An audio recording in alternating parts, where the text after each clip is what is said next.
வணக்கம் GS fame, எல்லாரும் எப்படி இருக்கீங்க? அனதர் ஒரு பாட்காஸ்ட் எபிசோடுங்க. என்ன கண்டென்ட் அப்படின்னு கேட்டிங்கன்னா, ஃபியூல் எஃபிஷியன்ட் கார்ஸ் ப்ரோ. அதாவது டாப் 7 ஃபியூல் எஃபிஷியன்ட் கார்ஸ். அருமை.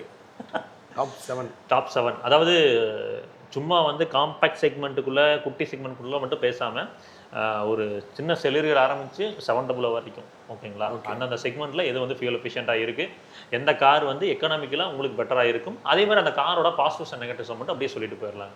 ஏன்னா ஃபியூல் எஃபிஷியன்சியை பார்த்து அந்த ப்ராடக்ட் போகிறோம்னா வேறு எதெல்லாம் மிஸ் அவுட் பண்ணலாம் அப்படின்றதையும் சொல்லிடலாம், ஓகேங்களா? ஸோ ஆல்டோ K10, எஸ்ப்ரெஸோ, இந்த ரெனால்ட் குவிட் அந்த செக்மெண்ட் அப்படியே விட்டுறாங்க. செலரியிலேருந்து ஸ்டார்ட் பண்ணிக்கலாம்.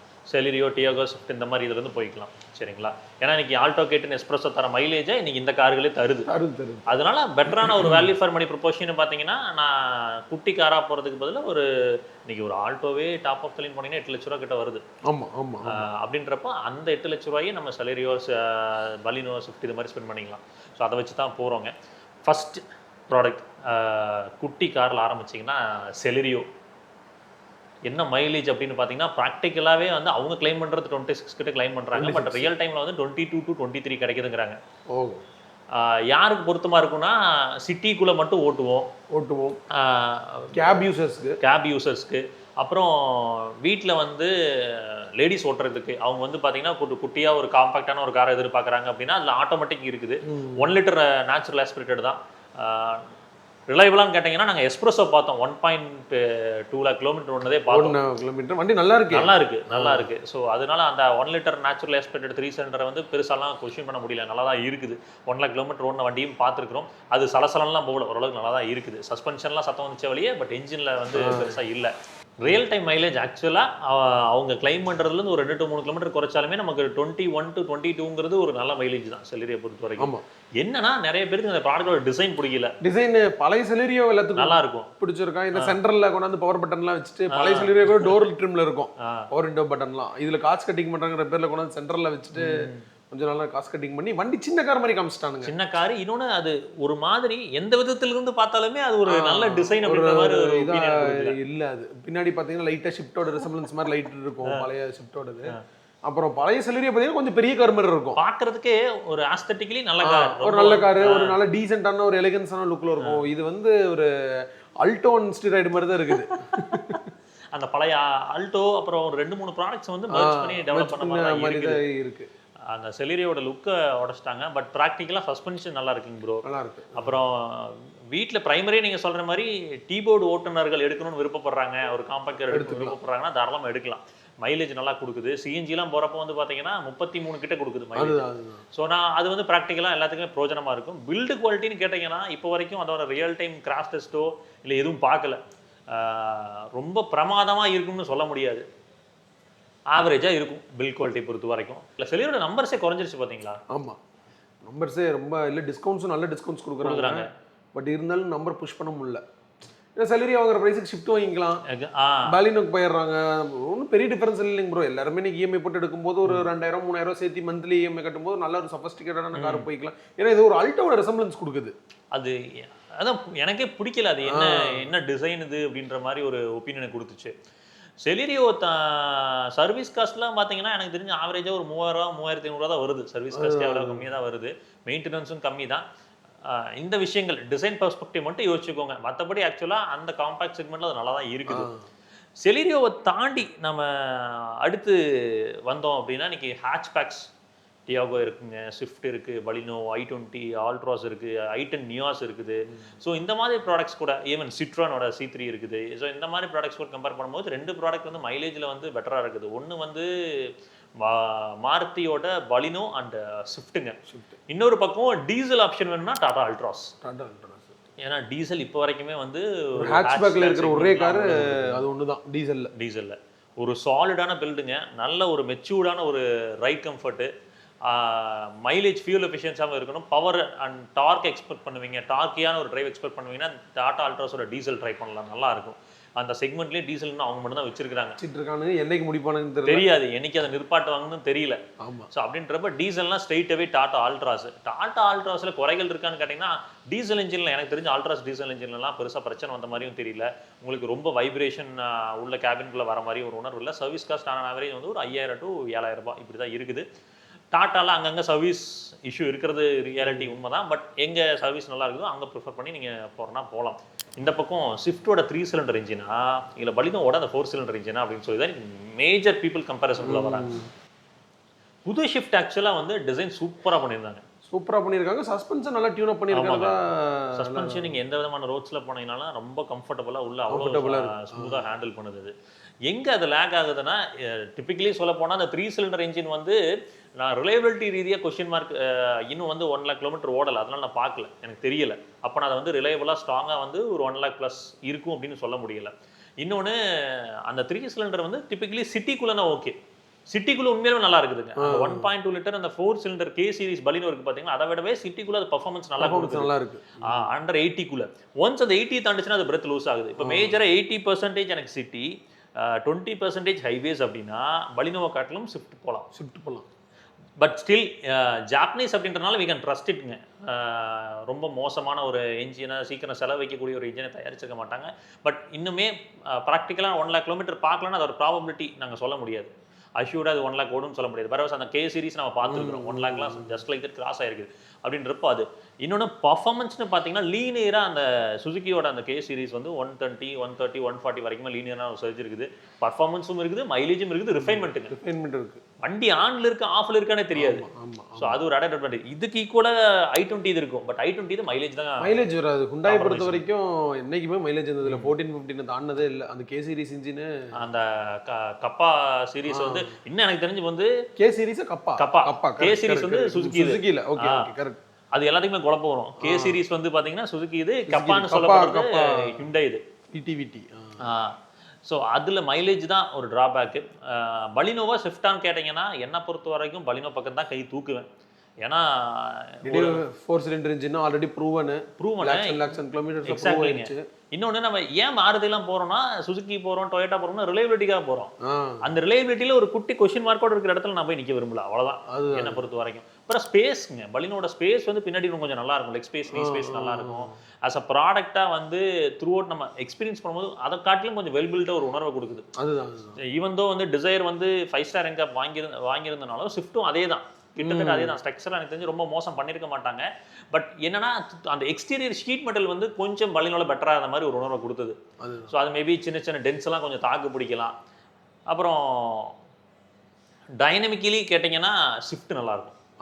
ஸ்டில் அந்த ஷிஃப்ட் வந்து அந்த டைனமிக்ஸை ஹோல்ட் பண்ணுறீங்க, காம்பாக்டாக இருக்குங்கிறதுனால அந்த கார்னர்ஸில் வந்து ஃபர்ஸ்ட் ஜென்ரேஷன் ஷிஃப்ட்டே டிரைவிங் டைனமிக் பேர் போன கார் தான்.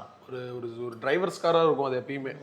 ஸோ அது இப்போவும் இருக்குது அப்படிங்கிறது நீ தான் சொல்லணும் ப்ரோ. அது டிரைவிங் டைனமிக்ஸ் ஃபோக்கஸ்டாக உண்மையுமே இருக்குது. அதில் நான் வந்து குறை சொல்ல மாட்டேன். அந்த ஹேண்ட்லிங் கேரக்டராக இருக்கட்டும், என்னன்னா ஸ்டில் அந்த ஸ்டீரிங் ஃபீட்பேக்லாம் இன்னும் மிஸ் அவுட் ஆகுது. நீங்கள் அந்த ஸ்டீரிங் ஃபீட்பேக்லாம் கொடுக்கலாம். ஏன்னா இன்னைக்கு ஃப்ராங்ஸோட டர்போலி, கிராவிட்டா டர்போலி, ரிட்டர்ன் டு சென்டர் ஆக்ஷன் அக்ரெஸ்ஸாக நீங்கள் பண்ண தெரிஞ்சவங்களுக்கு ஸ்விஃப்ட்டில் அதை பண்ணியிருக்கலாம். இன்னொன்று அந்த டர்போ பெட்ரோல்ஸ் வந்து ஷிஃப்ட்டுக்கு ரொம்பவே பொருந்தும். ஓகே, நல்லா இருக்கும். அந்த ஒரு ஷிஃப்ட் வந்து ஆல்டர் பண்ணுறதுக்கு அருமையான கார். ஸோ அதுக்கெல்லாம் அந்த டர்போஸ் பிளேஸ் பண்ணியிருந்தாங்கன்னா ரொம்பவே சிறப்பாக இருந்திருக்கும் அப்படின்றதான் என்னோட ஒரு ஒப்பீனியன். பலினோவா ஸ்விஃப்டான்னு கேட்டிங்கன்னா பலினோ தான் மனசு சொல்லுது. என்ன சொல்லுது அப்படின்றத கேட்டிங்கன்னா பலினோ தான் மனசு சொல்லுது. ஸோ அதுக்கப்புறம் வந்து உங்களோட பெர்ஸ்பெக்டிவ்.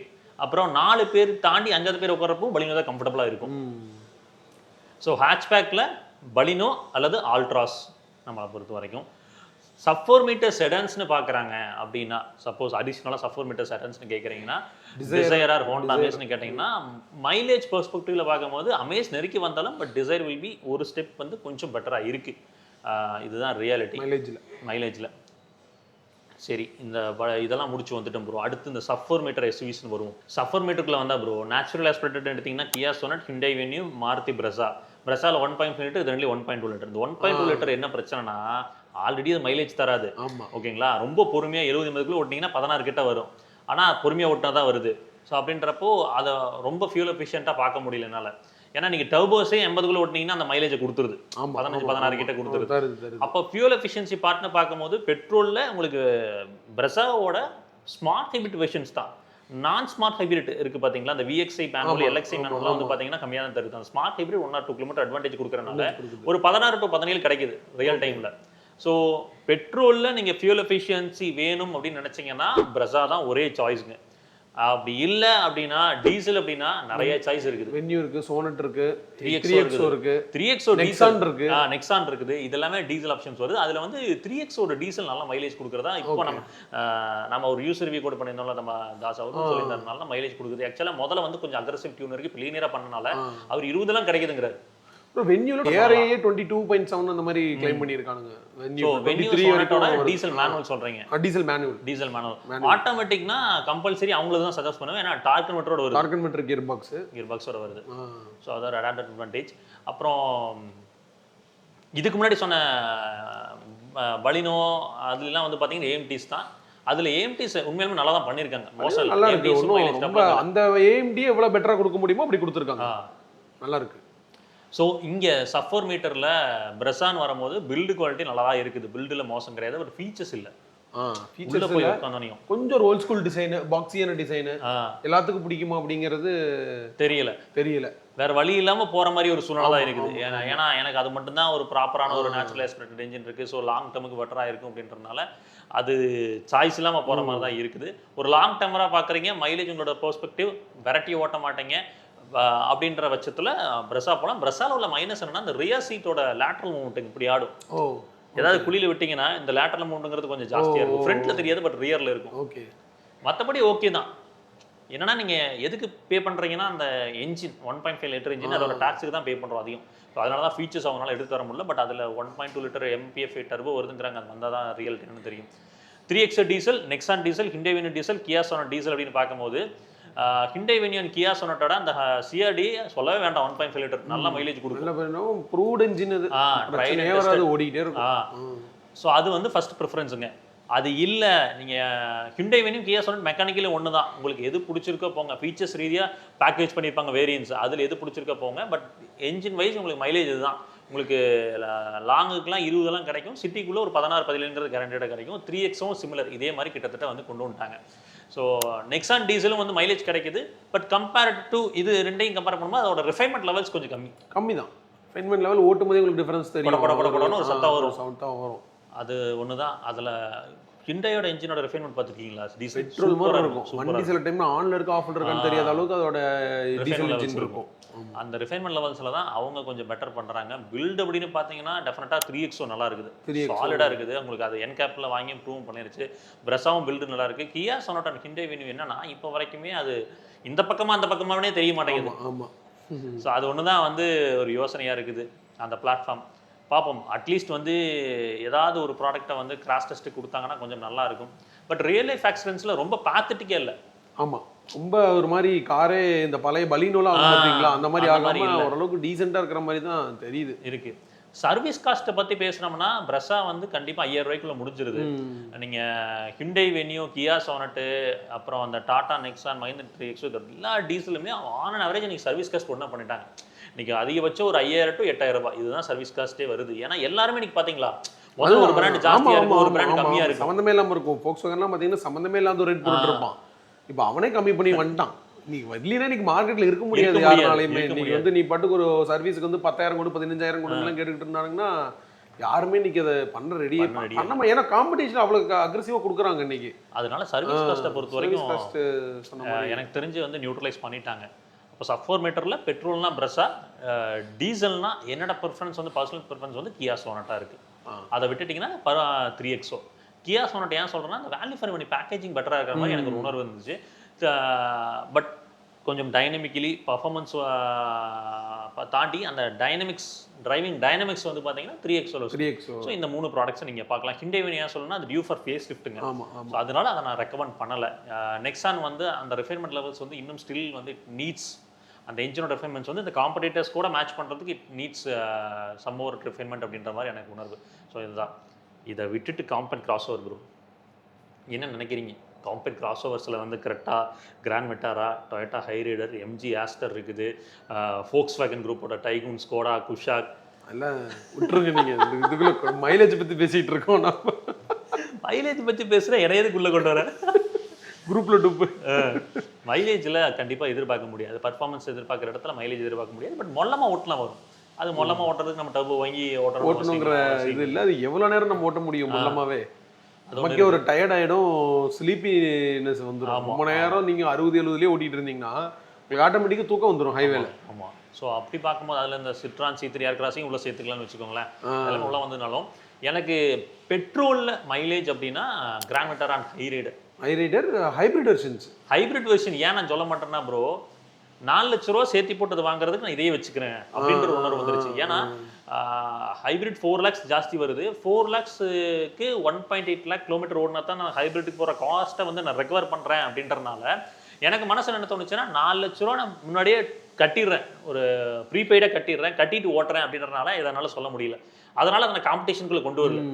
நான் டீசல் கூட அதை கம்பேர் பண்ண முடியலைங்க. அதுதான். ஏன்னா கிரெட்டா டீசல் வந்து எனக்கு பெட்ரோலை விட ஒரு 1 lakh பிரைசிங்ல தான் இருக்குது. இது 4 லட்ச ரூபா டிஃபரன்ஸ். 17 lakhsக்கு கிரெட்டா டீசல் கிடைக்குது. அப்படின்ற போது என்னால் அதை வந்து காம்படிஷனுக்குள்ள கொண்டு வரல முடியல. ஹைபிரிட்டை நான் விட்டுறேன். ஹைபிரிட் வாங்கினீங்கன்னா அது எந்த விதத்துலையுமே உங்களுக்கு வந்து மைலேஜ் ஃபியூல் எஃபிஷியன்ட் ரீதியாக வந்து பிரோஜனமாக இல்லை. ஏன்னா ஆல்ரெடி நீங்கள் வந்து ஒரு 4 லட்ச ரூபா சேர்த்து இன்வெஸ்ட் பண்ணுறீங்க. அது அந்த இன்வெஸ்ட்மெண்ட்டுக்கு தகுந்த ஓட்டம் தான். 1.8 lakh தாண்டினீங்கன்னா தான் அந்த பிரேக் இன் பீரியடே வருது. அப்போ நீங்கள் 1.8 lakhங்கிறது நீங்கள் அந்த வண்டியோட லைஃப் டைம். நீங்க 2 lakhsங்கிறது கிட்டத்தட்ட அந்த வண்டியோட லைஃப் டைம். அந்த லைஃப் டைம் அச்சீவ் பண்ணதுக்கு அப்புறம் அதை பிரேக் இன் பண்ண என்ன பண்ணாட்டேன் அப்படின்ற மாதிரி தான் எனக்கு உணர்வு. அப்போ இந்த நான் ஹைபிரிட்டை மட்டும் நான் கால்குலேட் பண்றேன். இந்த நான் ஹைபிரிட் எடுத்துக்கிட்டேன்னா அப்பவுமே எனக்கு வந்து compare to Creta, Seltos, Honda எலிவேட்டுங்க, சிட்ரான் C3 இதெல்லாம் கம்பேர் பண்ணும்போது கொஞ்சம் பெட்டர் மைலேஜ் தான் இருக்குது. ஒரு 1 or 2 kilometers பெட்டர் மைலேஜ் இருக்குது. ஸோ அப்புறம் வேல்யூ ஃபார் மணி ப்ரொபோசிஷனில் இன்னைக்கு வந்து ஓரளவுக்கு மேட்ச் பண்ணிட்டாங்க. இன்னைக்கு கியா செல்டாஸும் கொஞ்சம் அக்ரெசிவாக ப்ளே பண்ணிட்டாங்க. பட் இருந்தாலும் ஒரு 2 கிலோமீட்டர் டிஃப்ரென்ஸ் இருக்குது. கியா செல்டாஸ் வந்து சிட்டிக்குள்ளே ஒரு 13 கொடுத்ததுன்னா இது 15 கொடுக்கும். அது வந்து ஹைவேஸில் ஒரு 17 கொடுத்ததுன்னா இது 19 வரைக்கும் வருது. ஸோ இந்த டிஃப்ரென்ஸுங்கிறது கம்பல்சரி இருக்குது அந்த இன்ஜினில். பட் பவர் லேக் இருக்கும். மெயின் ட்ராபேக்கே அதில் பவர் லேக் இருக்குது. அதுதான். அப்புறம் மேக்ஸிமம் இன்னைக்கு கிராண்ட் விட்டாரா போகிறவங்க சிக்மா, டெல்டா, ஜீட்டா, ஆல்ஃபா போகிறவங்க ரொம்ப கம்மி. சிக்மா பொறுத்த வரைக்கும் வேல்யூ ஃபார் மணி தான். டெல்டாவில் வந்து அலைவீல்ஸ் மட்டும் போட்டுக்கிட்டிங்கன்னா போதும். சீட்டா போனீங்கன்னா கம்ப்ளீட்லி பேக்டாக தான் இருக்கும். இன்னைக்கு உங்களுக்கு அவங்களுக்கு வந்து மைலேஜ் தான் மெயின் மோட்டிவ் அப்படின்னா கண்ணை மூடிட்டு ஹைப்ரிட் போயிடலாம். ஏன்னா அதுக்கு ஈக்குவலான இன்னைக்கு மைலேஜ் அந்த வண்டி தரது இல்லையே. 27ங்கிறது வந்து நார்மலாகவே கொடுக்குது அப்படிங்கிறாங்க. லோக்கல் ஓட்டா 20-29 வருது நிறைய யூசர்ஸ் சொல்றாங்க. ஹைப்ரிட் தான் சொல்றாங்க. ஹைப்ரிட்ல சொல்றாங்க. ஆனா எனக்கு 4 லட்ச ரூபா சேர்த்தில கொடுக்குறேன் ப்ரோ. அது ஒண்ணு யோசனையே இருக்கு. இல்ல நான் சொல்றது வந்து மைலேஜ் தான் ஃபேக்டர் அப்படிங்கும்போது சொல்றேன் நான். ஆனா மைலேஜ் தான் ஃபேக்டர். அந்த மைலேஜ்க்கு நான் சேர்த்து கட்டிட்டுல ஓட்டுறேன். சேர்த்தி கட்டிட்டு தான் ஓட்டுறோம். பட் மைலேஜ் பேபி மைலேஜும் வேணும், பர்ஃபார்மன்ஸும் வேணும். டீசல் வேண்டாம்னா ஹைப்ரிட். ஒத்த காலில் நின்னோம்னா போலாம் என்ன பொறுத்த வரைக்கும். நான் ஹைப்ரிட்ஸ் என்னன்னா இப்போ நம்ம ஆட்டோமேட்டிக் நம்ம ஃப்ரெண்டு பயன்படுத்திட்டு இருக்கிறாரு எல்லாம் பார்க்கும்போது நமக்கு இந்த சென்ஸ் எப்படி தோணுச்சுன்னா அட்லீஸ்ட் அது ஒரு 16 to 17 வரைக்கும் எடுத்துட்டு வர முடியுது. ஹைபிரிட்ஸ் நம்ம ரிலேட்டிவ் அவரே எடுத்திருக்கிறாரு. அதான் அவர் வந்து என்ன சொன்னாருன்னா எனக்கு பர்ஃபார்மன்ஸும் வேணுங்க, மைலேஜும் வேணும், எனக்கு வந்து நாளைக்கு அது ஒரு ஃபியூச்சர் ப்ரூஃப் டெக்னாலஜியாக இருக்கணும் அப்படின்னா எனக்கு இதுதான் சாய்ஸ். இப்போ எஸ் ஹைபிரிட் எடுத்தோம்னா 21 லட்ச ரூபா வந்துச்சு. அவர் நல்ல வெரைட்டி ஓட்டக்கூடிய வெரைட்டி ஓட்டினாலுமே 20 குறைஞ்சி வரதில்லை. என்ன வெரைட்டினாலும் 20 குறைஞ்சி வரதில்லை. இப்போ டீசல் போகாதவங்களுக்கு அது ஒரு சாய்ஸாக இருக்கலாம். கரெக்ட். பட் நீங்கள் இன்வெஸ்ட் பண்ணுறீங்க, அந்த இன்வெஸ்ட்மெண்ட் பற்றி யோசிக்கக்கூடாது. ஏன்னா இன்வெஸ்ட்மெண்ட் ரீதியாக கால்குலேட் பண்ணிங்கன்னா வராது. அதை கால்குலேட் பண்ணாமல் எனக்கு இந்த பர்ஃபார்மன்ஸும் வேணும், மைலேஜும் வேணும், பெட்ரோலும் வேணும்னா அதுதான் ஒரே சாய்ஸ். டீசல்னா கரெக்டா செல்டாஸ் அவ்வளோதான். வேற பேச்சுக்கு வீச்சு மட்டும்தான். Creta and Seltos 1.5 CRDI. கிரெட்டாவில் வந்து பார்த்தீங்கன்னா இந்த EX ஆப்ஷனில் இப்போ டீசல் ஆட்டோமேட்டிக் கொடுத்துட்டாங்க ப்ரோ. ஓகேங்களா. அரௌண்ட் வந்து 18 கிட்ட 17.5 கிட்ட வந்து பெட்ரோல் ஆட்டோமேட்டிக். டீசல் ஆட்டோமேட்டிக் 19ல வருது. 19 lakhsல diesel automatic compact crossover diesel automatic தாராளமாக எடுக்கலாம். அந்த பக்கம் செல்டாஸில் வந்து ஆட்டோமேட்டிக் கிடைக்கலனாலும் அந்த பட்ஜெட்டில், பட் அந்த HT ஆப்ஷனல் டீசல் இப்போ புதுசாக வந்தது இதெல்லாம் வந்து வேல்யூ ஃபார் மணி தான். 14.5 lakhsக்கு பேஸ் மாடல் டீசலுங்க. பேஸ் மாடல் டீசல் மேனுவல் உங்களுக்கு டச் ஸ்க்ரீன் கிடச்சிருது, ரியர் AC வந்துருது. சிங்கிள் பேனல் சன்ரூஃப் வருதோ? இல்லைங்க, அதில் சிங்கிள் பேனல் சன்ரூஃப். அதை தவிர இது எல்லாமே கொடுத்துட்றாங்க. நல்லா இருந்துச்சு. ஸோ காம்பேக்ட் கிராஸ் ஓவர்ஸில் பெட்ரோல் பார்க்குறீங்க அப்படின்னா கிராண்ட் விட்டாரா ஹைரைடர், இதே டீசல் பார்க்குறீங்கன்னா கரெக்டாக செல்டாஸ் நம்மளோட ப்ரிஃபரன்ஸு. பில்ட் குவாலிட்டி ரீதியாக கேட்டிங்கன்னா கரெக்டாக செல்டாஸ் வந்து டென்சில் ஸ்ட்ரென்த் இம்ப்ரூவ் பண்ணியிருக்கிறதா சொல்லியிருக்காங்க. பட் ரியல் டைமில் பார்க்குறப்ப தெரிஞ்சுக்கலாம். கிராண்ட் பொறுத்த வரைக்கும் நம்ம இப்போ நிறைய வாட்டி சொல்லிட்டோம், அது வந்து 5 ஸ்டார் என்கப்க்கு ஈக்குவலண்ட்டாக இருக்கிறதுக்கான வாய்ப்புகள் ஜாஸ்தி. ஏன்னா பாரத் என்கப்பில் அந்த போல் சைடு இம்பாக்ட் டெஸ்ட் பார்த்ததுனால சொல்கிறோம். மேபி அட்லீஸ்ட் வந்து பேர் மினிமம் 4 ஸ்டாராக இருக்கும். அது இதை தாண்டி வந்தீங்கன்னா அந்த 7 சீட்டர் ப்ரோ. இன்றைக்கி 7 சீட்டர் ஆல்ரெடி நம்ம பண்ணியிருந்தோம். அதில் ரெனோல்ட் ட்ரைபர் இருக்குதுங்க, கியா கேரன்ஸ் இருக்குது, எர்டிகா இருக்குது, அப்புறம் ஹிண்டே அல்கசார், 700, ஸ்கார்பியன் போய்கிட்டே இருக்குது. அதில் அஃபோர்டபுள் செக்மெண்ட்டுக்குள்ளே பார்த்தோம்னா அந்த எர்டிகா வருது, ரூமியன் வருது, XL6 வருது, கியா கேரன்ஸ் வருது, எந்த ட்ரைபரும் சொல்லலாம். இதில் மைலேஜ் ரீதியாக எர்டிகா வந்து அட்லீஸ்ட் வந்து ஒரு 15 வரும். சிஎன்ஜி வெர்ஷன் போனோம்னா நல்லாவே நல்ல மைலேஜ் கிடைக்கும். நல்ல மைலேஜ் கிடைக்கும். அப்படி இல்லைன்னா கேரன்ஸ் டீசல் இந்த டாப் ஆஃப் தி லைன்ல மைலேஜில் நீங்கள் ஒன்று பெட்ரோல் அப்படின்னா எர்டிகா பாருங்கள், டீசல் தான் சாய்ஸ் அப்படின்னா தாராளமாக வந்து கேரன்ஸ் டீசல் பார்க்கலாம். எர்டிகா காட்டிலும் கேரன்ஸ் வந்து உள்ள இன்டீரியர் வந்து ப்ரீமியமாக இருக்கும். வண்டி வந்து கொஞ்சம் அப் மார்க்கெட்டாக இருக்கும். எர்டிகாங்கும் போது அது பார்த்து சலிச்ச ஒரு டிசைனு. இது கேரன்ஸ் வந்து கொஞ்சம் பெட்டரா ஒரு புது வகையான ஆம்புலன்ஸ் மாதிரி நல்லா அழகா எல்லாத்துக்கும் பிடிக்கும்னு சொல்ல முடியாது. பட் கொஞ்சம் அப் மார்க்கெட்டாக இருக்கும். கியாங்கிறனால fit and finish, interior, dashboard. Kia Carens வந்து ஃபேஸ் லிஃப்ட் வருது, அதையும் சொல்லிடுறேன். அக்டோபர் டு நவம்பர் டைம் லைனில் ப்ராடக்ட் வந்துடும். ஸோ அது வந்துச்சுன்னா கியா EV9 டிசைன் வரும்போது எனக்கு தெரிஞ்சு சூப்பராக இருக்குங்க. EV9 டிசைன், கியா EV9 டிசைனில் வந்து கேரன்ஸ் வந்துச்சுன்னா கேரன்ஸ் லைட்டாக பாக்ஸியாக பண்ணிட்டாங்க. ரைட்டாக அப்புறம் ஃப்ரண்ட் ஃபேஸ் வந்து அந்த செல்டோஸோட அந்த இது இல்லை, அக்ரெசிவாக இல்லை. ஆனால் ஸ்பேஸ் சூப்பராக இருக்கும். நல்ல ஸ்பேஸ் நல்லா இருக்கு. ஒரு ஸ்டிஃபர் சஸ்பென்ஷனு, நல்ல கார் தான். டீசலுக்கு யோசிக்காம எடுக்கலாம். அப்புறம் இதுக்கு அந்த எர்டிகா ரூமியன் கதையை கேட்டிங்கன்னா ரெண்டும் ஒரே ப்ராடக்ட் தான். உங்களுக்கு எது பிடிச்சிருக்கோ போய்க்கிங்க, வேறும் சொல்வதற்கு இல்லை அப்படின்ற மாதிரி தான் அந்த ரூமியனை பொறுத்த வரைக்கும். சர்வீஸ் காஸ்ட்னு பார்த்தீங்கன்னா இன்னைக்கு கியா கேரன்ஸோட பெட்ரோலும் எர்டிகா ரூமியனோட பெட்ரோலும் ஒரே தான். பெருசாக வந்து சர்வீஸ் காஸ்ட் கியாவில் ஜாஸ்தின்லாம் இல்லை. டீசல்னு போகும்போது ஒரு 2000 ரூபா ஜாஸ்தி வரும். நீங்கள் வந்து ரொம்ப ட்ராவல் அதிகம் இருக்குங்க. ஒரு மாதத்துக்கு ஒரு 3000 கிலோமீட்டர் 4000 கிலோமீட்டர் ஓட்டக்கூடிய ஆள், கொஞ்சம் எப்போ போனாலும் ஒரு ஃபுல்லி லோடடாக போகக்கூடிய ஒரு ஆள்னா டீசல் போயிருங்க, கேரன்ஸ் டீசல் போயிருங்க. ஏன்னா கண்டிப்பாக எக்கனாமிக்கில் அது பெட்டராக இருக்கும், ஓட்டுறதுக்கும் நல்லா இருக்குங்க. நீங்கள் என்னதான் எர்டிகா சிஎன்ஜி எடுத்து நம்ம மைலேஜை தேத்துனாலும் அந்த ஒரு பவர் அப்படின்றது ஒன்று டீசலில் தான் கிடைக்கும். டீசலில் தான் பவர். சப்போஸ் வெயிட் பண்ண முடிஞ்சதுன்னா வெயிட் பண்ணி அந்த கேரன்ஸ் டீசல் எடுத்துக்கோங்க, புதுசாக வரக்கூடிய டீசல் எடுத்துக்கோங்க. கண்டிப்பாக எனக்கு தெரிஞ்சு அது சூப்பராக பண்ணுவாங்கன்னு ஒரு நம்பிக்கை இருக்குது.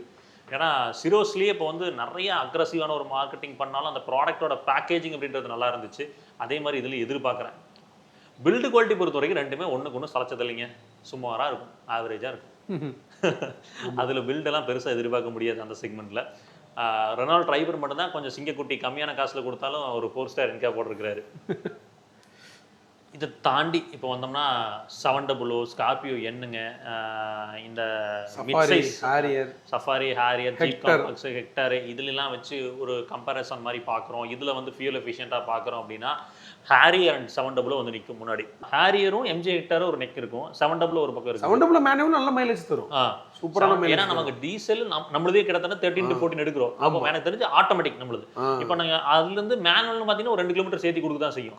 அப்படின்றப்போ ஒரு 15 to 16ங்கிறது 2.2 லிட்டர் இன்ஜினுக்கு ஒரு நல்ல மைலேஜ். ஸோ மைலேஜ் அப்படின்னு அங்கே போனவே டீசல் தாங்க. மிட் சைஸ் போயிட்டு பெட்ரோலாம் தொலை முடியாது. பெட்ரோல்லாம் போனீங்கன்னா மைலேஜுங்கிற கான்செப்டை ஆஃப் பண்ணி வச்சுட்டு தான் நீங்கள் போகணும். ஸோ அப்படி பார்க்குறப்போ 700 ஒரு ஃபர்ஸ்ட் லெவலில் இருக்குது. அதுக்கடுத்து வந்து பார்த்தீங்கன்னா ஹாரியர் அண்ட் MG ஹெக்டர், இது ரெண்டும் வந்து ஒரு கைண்ட் ஆஃப் ஒரு சிமிலர் மைலேஜ் தான் இருக்கக்கூடிய ப்ராடக்ட். சர்வீஸ் காஸ்ட்னு பார்த்துட்டிங்கன்னா இன்னைக்கு ஹாரியரு, சஃபாரியாக இருக்கட்டும், இந்த கார் எல்லாமே பொறுத்த வரைக்கும் சர்வீஸ் காஸ்ட் 6000 7000 கூட வாங்குறாங்க. இந்த காரில் எல்லாம் மேஜராக என்ன சர்வீஸ் காஸ்ட் வருது அப்படின்னு பார்த்தீங்கன்னா 30,000 ஒன்ஸுக்கு பிரேக் பேட் மாற்றுறாங்க. ஸோ அதில் கொஞ்சம் பெரிய எக்ஸ்பென்சிவாக இருக்குது. ஒரு பிரேக் பேட் 12,000 வரும்போது 2 பிரேக் பேட் 2 சைடுமே என்ன 4 வீலுமே டிஸ்கில் வருது. எல்லாமே இப்போ வர 30,000 கிலோமீட்டருக்கு ஒரு தடவை 4 வீலுமே மாற்றும் போது 24,000 நம்ம வந்து தனியாக பிரேக் பேடுக்கு தனியாக நம்ம எடுத்து வைக்கணும். மற்றபடி சர்வீஸ் காஸ்ட்னு பார்த்தீங்கன்னா 6,500 ப்ளஸ் ஒரு 1000 அந்த ஆட் ப்ளூக்கு இந்த காஸ்ட் தான் வருது. 7,000 to 6,500 இதுதான் வருது. ஃபைனலாக இன்னொரு விஷயம் சொல்லணும் பிரதர், இதில் சொல்லிட்டேன். இதில் வந்து நீங்கள் போகணும்னா எனக்கு தெரிஞ்சு வந்து 700 ஃபர்ஸ்ட் இதை விட்டுட்டீங்கன்னா இனோவா ஹைக்ராஸ் ஹைப்ரிடா அதெல்லாம் என்னை பொறுத்த வரைக்கும் நான் சஜஸ்டே பண்ணல ப்ரோ. நான் என்ன சொல்றேன்னா, நீ அந்த காஸ்ட்டுக்கு நான் அந்த 41 lakhs 35 lakhsக்கு அது உண்மையிலுமே இன்ன வரைக்கும் என்ன மரியாதையே ரேட்டிங் எடுக்க வேண்டியதான். ஸ்டார் ரேட்டிங்னு சொல்லல. இன்னொன்னு fit and finish worst to the core. Gear லிவர்லாம் பாத்தீங்கன்னா அவ்வளோ பேனல் கேப்ஸ் இருக்குது கியர் லிவர்ல. அந்த குவாலிட்டி லெவல்ஸ் இன்னோவால இருக்கிற ப்ரோ, இன்னோவா கிறிஸ்டால் இருக்கிற குவாலிட்டி லெவல்ஸ் எனக்கு இன்னோவா ஹை கிராஸ்ல உணரவே முடியலையே. இல்ல நான் என்னால அதை சஜஸ்ட் பண்ண முடியல. நான் அந்த ஹைபிரிட்டை எடுத்து ஹைபிரிட்டுமே ப்ரோ ரியல் டைம்ல 15-16 தான் கொடுக்குது. சரிங்களா, அதோட காஸ்ட் என்னங்க? அந்த காஸ்ட்டுக்கு நான் வந்து சஃபாரி இன்னோவா அப்படிங்கிற பிராண்ட் நேம் வச்சா என்ன கார் வேணா இந்தியால வாங்குவாங்க அப்படிங்கறது ஒரு ஃபிக்ஸ் ஆயிருச்சு. அத வச்சு அவங்க மூவ் பண்ணிருக்காங்க. அதனால சஜஸ்ட் பண்ண அது ஒரு அது காரை தாண்டிங் ப்ரோ ஒரு பிரஸ்டீஜ் ஆயிருச்சு. இன்னைக்கு ஒரு வீட்ல அந்த இனோவா நிக்குது அப்படின்னா அவங்க பெரிய ஃபேமிலி அப்படிங்கிற ஒரு ஸ்டேட்டஸ் அவங்க இனோவாங்கறவங்க பில்ட் பண்ணிட்டாங்க. ஆமா, ஸ்பேஸ்ல நல்லா இருக்கு. ஸ்பேஸ் கம்ஃபர்ட்டபிள்ல சூப்பரா இருக்கு. ஒரு டாப் டிரைவர் காரா ஒரு டிரைவர் போட்டு நம்ம இங்க இருந்து திருப்பதி போறோம் சென்னை போறோம்னா தாராளமா போட்டு ஒரு 80-90ல போயிட்டு இருக்கலாம். ஆமா. அப்புறம் கிறிஸ்டா டீசலுமே வந்து கரெக்டா பொறுப்பு ஓட்டுனா மைலேஜ் வருது. ஒரு 13-14 கொடுக்குது. நல்ல மைலேஜ் கொடுக்குது. ஸோ அப்போ எனக்கு இந்த 700ல சர்வீஸ் காஸ்ட்டு, டாடா சஃபாரி ஹேரியரோட சர்வீஸ் காஸ்ட்டு விட, ஆனால் இதில் எனக்கு எனக்கு நினைச்சுன்னா டொயோட்டாவில் அந்த சர்வீஸ் காஸ்ட் கொஞ்சம் குறைவாக இருக்குது கம்பேரிட்டிவ்லி. 2.4 லிட்டர் இன்ஜினுக்கு அவங்க கொடுக்குற சர்வீஸ் காஸ்ட்டு 5000 to 8000 ரூபாய் தான் வச்சிருக்காங்க. அப்படிங்கும்போது ரொம்பவே உண்மையிலுமே அஃபோர்டபுள் தான். ஹை கியர்ஸும் போட்டு தாளிச்சில் எடுக்கிறது இல்லை. அதுவும் அந்த லெவலில் தான் வருது. 700 சஃபாரி ஹேரியர் எம்ஜி ஹெக்டர் இதெல்லாம் வச்சு பார்க்கும்போது சர்வீஸ் குவாலிட்டி அப்படின்னு ஒன்று நம்ம பேசணும். இந்த சர்வீஸ் குவாலிட்டியில் எனக்கு எம்ஜி போயிடுது. ஏதாவது பிரச்சனைன்னு போகிறேன், ஏதாவது வந்து இஷ்யூன்னு போகிறேன் அப்படின்னா அதில் வந்து எனக்கு அது போயிடுது. மகேந்திராவா டாட்டான்னு கேட்டிங்கன்னா ஒன்றுக்கு ஒன்று சளைச்சது கிடையாது அப்படின்ற மாதிரி தான் இருக்குது. இந்த பக்கம் வந்து சர்வீஸ் ரிலேட்டடாக பிரச்சனை அப்படின்னா இந்த பக்கம் மகேந்திராவில் எனக்கு சர்வீஸில் என்ன கம்ப்ளைண்ட் சொல்லி புரிய வைக்கிறது ஒரு பிரச்சனையாக இருக்குது. கஸ்டமர் தான் எஜுகேட் பண்ற ஒரு சூழ்நிலை இருக்குது ஒரு சில டீலர்ஷிப் நெட்வொர்க்ஸ்ல. அது கொஞ்சம் வருத்தமா தான் இருக்குது. வந்து ஓவரால் சர்வீஸ் நெட்வொர்க்கை இம்ப்ரூவ் பண்றதுங்கிறத விட அந்த சர்வீஸ் பண்ற பர்சனோட குவாலிட்டி இம்ப்ரூவ் பண்ணணும். அதுல தான் வந்து அவங்க லேக் ஆகுறாங்க. எல்லாருமே வச்சிருக்காங்க, இவங்களும் இன்ஃப்ராஸ்ட்ரக்சர் வச்சிருக்காங்க, எல்லாம் வச்சிருக்காங்க. எங்க லேகிங் ஆகுறாங்கன்னா, ஏன் லேகிங் ஆகுறாங்கன்னா, இன்னைக்கு மகேந்திரா மாதிரி ஒரு பிராண்டு பலீரோ பிக்கப் இப்படியே பண்ணிட்டு இருந்த ஆளுங்க இன்னமும் உள்ள இருக்காங்க. இன்னும் அவங்களே தான் XUV700 பார்க்குறாங்க. ஸோ அப்படி XUV700 ஸ்கார்பியோ என்ன தாராக்ஸ் பார்க்கும்போது அவங்களுக்கு இந்த ஏடாஸோட கம்ப்ளைண்ட்ஸு, சும்மா நம்ம சொல்கிற அந்த சின்ன சின்ன கம்ப்ளைண்ட்ஸ், ஹைவேல 160க்கு மேலே போனோம் வாபுல் ஆகிற கம்ப்ளைண்ட்ஸ்லாம் அவங்களால அதை அட்ரஸ் பண்ண முடியல. அப்புறம் இதெல்லாம் வரதானே. எனக்கு இது பர்சனலா என்ன ஃபீல் ஆகுதுன்னா, இது வந்து பிராண்டோட தப்பா தான் பாக்குறேன். டெக்னீஷியன்ஸ் நான் நாலேஜபிளா தான் இருக்கேன். எனக்கு வந்து இந்த காரை சர்வீஸ் பண்ற நாலேஜ் இருக்கு. அப்ப புதுசா நீ ஒரு கார் கொண்டு வரும்போது எனக்கு ப்ராப்பரான ஒரு ட்ரைனிங் கொடுத்து எனக்கு அந்த நாலேஜை கொடுத்தீங்கன்னா நான் கொடுத்துற போறேன். நீங்க எனக்கு அந்த நாலேஜ் கொடுக்கல அப்படின்ற போது நான் என்ன பண்ண முடியும்? ஒன்றும் பண்ண முடியாது. அப்ப கஸ்டமரா தெரிஞ்சுட்டு வந்து ஒவ்வொரு விஷயமா சொல்லுவோம். எல்லா சர்வீஸ் சென்டர்ஸ்க்கும் டு பி ஆனஸ்ட் என்னன்னா ஒரு 15,000 ரூபாய் 20,000 கொடுக்கறதுக்கு யோசிக்கிறானுங்க. அப்படி கொடுக்கும்போது அதுக்கு உண்டான ஸ்டாஃப்ஸ் தான் வருவாங்க. நீங்க வந்து ஒரு 25,000 ரூபாய் 30,000 ரூபாய் கொடுத்தீங்கன்னா ஒரு நல்ல எக்யூப்டான ஸ்டாஃப்ஸ் வருவாங்க. நல்லா படிச்சு வேலை கத்துக்கிட்ட பையன் வருவான். இல்லைன்னா எக்ஸ்பீரியன்ஸ்லாம் அவனுக்கு தெரிஞ்சது தான் பண்ணுவான். நீ அதுதான் மெயின். யாருமே இன்னைக்கு வந்து 15,000 20,000 மேலே கொடுக்கறதுக்கு ரெடியா இல்லை. ஷோரூம்ல சர்வீஸ் சென்டர் 15,000 வாங்குற பையன் என்ன பண்ணுவான்? அதுக்கு என்ன பார்ப்பானோ அதை தான் பார்ப்பான். அவனுக்கு நல்ல நாலேஜபிள் இருக்கிற பர்சன்ஸை விட்டுறாங்க. அதுதான் நீங்க ஒரு 30,000 ரூபாய் சம்பளம் கொடுத்து ஒருத்தர் வச்சிருக்கீங்க அப்படின்னா, நல்ல நாலேஜ் எக்ஸ்பீரியன்ஸ் உள்ள ஆளை வச்சிருக்கீங்கன்னா அவரு டக்குன்னு ஃபைன் பண்ணி சொல்லிடுவாரு. அவருக்கு நம்ம சொல்றது புரியும். என்ன பிரச்சனை நம்ம வந்து கஸ்டமர் எதிர்பார்க்கறாங்க, கியர் லேகிங் ஆகுது, ஒரு கியர் ஷிஃப்ட் ஆகிறதுக்கு லேகிங் ஆகுதுன்னு ஒரு கம்ப்ளைண்ட் சொல்றோம் அப்படின்னம்னா அவங்களுக்கு புரியும். பட் இவங்களுக்குலாம் நம்ம இதை சொல்லி புரிய வைக்கிறதே அவங்களை பொறுத்த வரைக்கும் கியர் ஷிஃப்ட் ஆகுது இல்லை அப்படிங்கிறாங்க. அது எந்த ரேஷியோ ஷிஃப்ட் ஆகுதுன்னு நம்ம சொல்றோம். இது வந்து லேகிங் ஆகி 2000 RPM மேல போய் தான் இங்க ஷிஃப்ட் ஆகுது. 27 கிலோமீட்டர்ஸ்ல first gear second gear shift ஆகி தேர்டுக்கு வரணும். ஆனா வர மாட்டேங்குது அப்படின்னு சொன்னா அதான் மாறிடுச்சு இல்லைங்க சார்ங்கிறாங்க. ஏங்க அது 35 ஆகுதுங்க. அது ரேவாகிறது ஒரு இரிட்டேட்டிங் சவுண்ட் வருது அப்படின்னா உங்களுக்கு அது கடைசி வரைக்கும் புரிய மாட்டேங்குது. அது ஒன்று எக்ஸ்பீரியன்ஸில் கற்றுக் கொடுக்கணும் ப்ரோ. அந்த எக்ஸ்பீரியன்ஸ் கற்றுக் கொடுக்கும். ஒரு அட்லீஸ்ட் வந்து ஒரு 7+ இயர்ஸ் எக்ஸ்பீரியன்ஸ் இருக்காங்க அப்படின்னா அவங்கள பல விஷயத்தை பார்த்துட்டு இருந்திருப்பாங்க. இல்லைனா ஃபுல்லி நாலேஜாக வர பர்சன்ஸுக்கும் அது இருக்கும். பட் இந்த ரெண்டு பேருக்குமே சேலரி டிமாண்ட்ங்கிறது ஜாஸ்தி இருக்கும். பட் அதை கொடுக்குறது இல்லை அப்படின்றதுனால தான் இத்தனை பிரச்சனை எண்ட் யூசரான கஸ்டமர் ஃபேஸ் பண்ணிருக்காங்க. அதை வந்து பிராண்டு தாங்க ரிசால்வ் பண்ணணும். பார்த்து பண்ணுங்க. இல்லைன்னா அது வந்து உங்களுக்கே பாதிப்பு கொடுக்கறதுக்கான நாட்கள் ரொம்ப வெகு தூரத்தில் இல்லை. இன்னைக்கு எல்லாருமே வந்து ப்ராடக்ட் வந்து எல்லாரும் பிராண்டும் நல்லா டிசைன் பண்ணிட்டாங்க. ஒரு நல்ல அப் மார்க்கெட்டில் கொண்டு போயிட்டாங்க. ஆனால் இன்னும் சர்வீஸில் வந்து கொஞ்சம் கோட்டை விடுறாங்க. மார்க்கெட்டிங்க்கு நீங்க செலவு பண்ற காசு கொஞ்சம் எடுத்து சர்வீஸ் சென்டர்ல பீப்புளுக்கு செலவு பண்ணலாம்.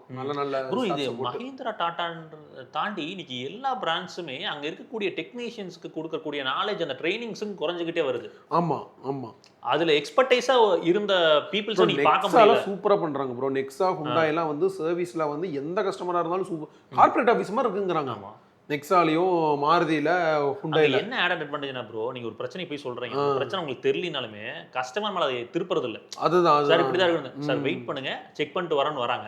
அவங்க வந்து அக்ராஸ் எல்லா பக்கம் கேட்டு இந்த மாதிரி ஒரு பிரச்சனை இருக்கான்னு கேட்டு அந்த பிரச்சனை என்ன, அதுக்கான ரூட் காஸ்ட் ஐடென்டிஃபை பண்ணி ரிசால்வ் பண்ண ட்ரை பண்றாங்க. இது மத்த பக்கம் ட்ரை பண்றது இல்ல. அதுதான் பிரச்சனை இல்ல. ஏன்னா அவங்களுக்கு காரை வித்து டீலர் மார்ஜின் பார்க்கறது ஒரு பெரிய விஷயமா இருக்குது. இன்னைக்கு ஹெக்டர் எம்ஜி ஷோரூம்லாம் இன்னைக்கு டீலர் நடத்துறது கையில இருந்து காசு போட்டு நடத்திட்டு இருக்காங்க. ஒரு அப்போ போய் அவன் போய் எங்க போய் அதில் போய் கான்சென்ட்ரேட் பண்ண முடியும் அவனால? அவனை போய் இன்னைக்கு நாளைக்கு காசு எங்க இருந்தா வாங்கி கொண்டு போய் கடைக்குள்ள கம்பெனிக்குள்ள போடணுங்கிற மைண்ட் செட்டில் இருக்கிறவன் போய் ஒரு கஸ்டமர் கம்ப்ளைண்ட்டை பார்த்து எப்படி சால்வ் பண்ண முடியும்? அதெல்லாம் ரொம்ப அதனாலதான் ஹுண்டாய் அந்த மகேந்திரா இது மாருதி நெக்ஸாலாம் பார்த்தீங்கன்னா இன்னமும் வந்து டாப் லெவல்ல இருக்காங்க. அவங்கள கீழே இறக்க முடியல. இவங்கெல்லாம் புது புது ப்ராடக்ட் பண்ணி இன்னைக்கு ஒரு 25 lakhsக்கு எக்ஸ்யூவி கொடுக்கறனால விற்கிது. நீங்க அதே எக்ஸ்யூவி ஒரு 40 lakhs போட்டீங்கன்னா யாரும் வாங்க மாட்டாங்க. ஸ்கார்பியோ நீங்க 35 lakhs போட்டீங்கன்னா யாரும் வாங்க மாட்டான். ஹுண்டாய் கிரெட்டா வாங்குறதுக்கு போல நான் இது வாங்கிக்கிறேன் அவ்வளவுதான். நான் செல்டோஸ் வாங்குறதுக்கு போல ஸ்கார்பியன் வாங்கிக்கிறேங்கிற ரேஞ்சில் போகுது. நீங்க பிரைசிங் வந்து ஹுண்டாய் மாதிரி நீங்க வச்சு பாரு, கார்னிவல் ரேட்ல இதை வச்சு பாருங்க, ஒருத்த கூட அந்த பக்கமே சீட்ட மாட்டானுங்க. பிரைசிங் ஃபேக்டர் ஒன்று ப்ளே ஆகுது. பில்டு குவாலிட்டி ரீதியாக பார்த்தோம்னா பிரதர், இந்த 3 ப்ராடக்ட் 700, ஹாரியர், எம்ஜே ஹெக்டார் எல்லாமே சூப்பராக இருக்கும். சூப்பரான பில்டுமே வந்து ரேஞ்சுக்கு போகும்போது எல்லாருமே நல்லாவே பண்ணியிருக்கிறாங்க. ஸோ இதுதான் ஓவராலாக எனக்கு தெரிஞ்சுது. ஹோப்ஃபுல்லி இந்த வீடியோ மேபி உங்களுக்கு யூஸ்ஃபுல்லாக இருந்திருக்கும்னு நினைக்கிறேங்க. நான் அடுத்த வீடியோவில் இந்த ஈவிஸ் ப்ரோ, ஒவ்வொரு ஈவிஸில் இருக்கக்கூடிய பிரச்சனை என்ன, யாருக்கு எந்த ஈவி செட் ஆகும் அப்படின்ற மாதிரி அடுத்த பாட்காஸ்ட் எடுத்து வரோம். அது வரைக்கும் எப்பவுமே சொல்கிறது தான், ரோட்டில் போய் வரப்போ உங்களை நம்பி இப்படி ஒரு குடும்பம் இருக்கும், அதே மாதிரி ரோட்டில் போய் வர சக மனிதர்களை நம்பி நேசிக்கிற ஒரு குடும்பம் இருக்குது. அதை சரிச்சிட வேணாம். பத்திரமா போய் பத்திரமா வாங்க. டரா, டேக் கேர், பாய்.